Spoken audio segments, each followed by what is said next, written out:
de Mathieu Bablé, il a 33 ans, 4 ans de boulot.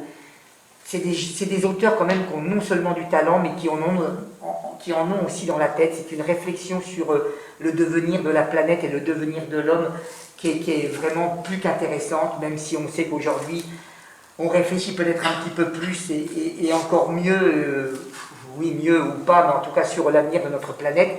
Et là, on est dans une période avancée. Un professeur, le professeur Noriko, qui est une femme, qui est mandatée par une grande multinationale, travaille sur une nouvelle génération de robots.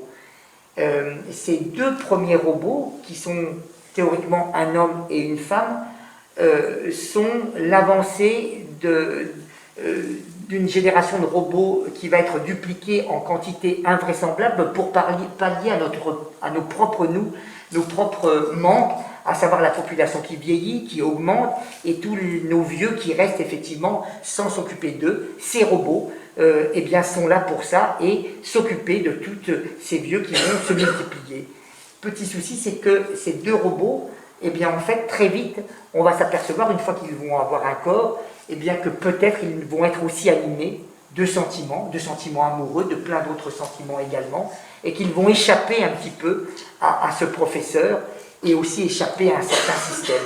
Et on les suivra sur 3 siècles, en fait. 3 siècles pour nous faire voir aussi que notre monde va droit la tête dans le mur, et que la véritable réflexion, certainement intelligente, vient de ces robots, qui ne sont que des robots, théoriquement, et qui peut-être vont pas inculquer dans la tête des hommes, mais en tout cas, c'est un récit surprenant, intelligent, sensible. Vous ne verrez pas une seule scène de bataille, alors que c'est assez quand même violent sur tout ce qui va se produire, et en plus d'un graphisme très poétique.